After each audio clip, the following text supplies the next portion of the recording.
Hello everyone, I'm Sharon Tay. We want to update you on the stories we're working on tonight. This is CBSLA.com's The Rundown. Fire crews are working around the clock after a brush fire burned up a hillside in Pacific Palisades. They're keeping an eye out for any hot spots. The fire burned up to 40 acres, threatening 200 homes and forcing evacuations. The flames have since died down, and last night residents were finally allowed back into their homes.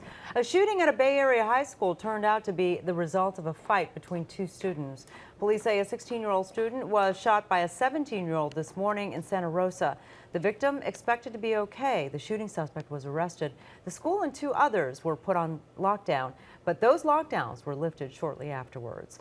Well, former President Jimmy Carter is in the hospital. He fractured his pelvis in a fall. According to the Carter Center Twitter account, Carter fell last night at his home in Plains, Georgia. Earlier this month, he had to get stitches after he cut himself in another fall.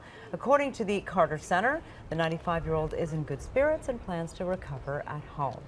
Well, CVS is testing drone deliveries for medications. The pharmacy chain is partnering with UPS. They will carry packages up to 5 pounds and leave them in the front or backyard.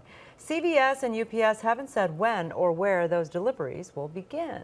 And now here's meteorologist Amber Lee with a check of your forecast. Hi, Sharon. So we have red flag warnings ahead of this next Santa Ana wind event that starts to pick up late tomorrow night. And that means we're really dealing with gusty conditions, and we could even see a little bit more of those warnings, like high wind warnings, pop up. Right now we just have a high wind watch for our areas in the San Fernando Valley and also the Santa Clarita Valley and the foothills and mountains of LA and Ventura County. So during this time, we're actually looking at temperatures staying well above average from now until the end of the week. Tomorrow we cool just a tad, but we're still staying in the 80s and 90s. But once those gusty Santa Ana winds pick up, especially strengthening as we head into Thursday morning, lasting with us into Friday, we're going to deal with very hot, dry and gusty conditions. Some of the conditions could rival what we saw a couple weeks ago during the Saddle Ridge fire. So this is why we're watching this very closely. Otherwise, by the time we head into the weekend, by Sunday, we begin to cool, and then that widespread cooling continues as we head into Monday and Tuesday of next week.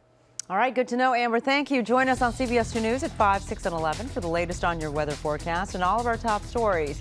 This has been CBSLA.com's The Rundown. And watch CBSN Los Angeles streaming 24/7 on CBSLA.com or on the free CBS News app. We're also on Xbox One, Roku, PlayStation, Amazon Fire, and Apple TV.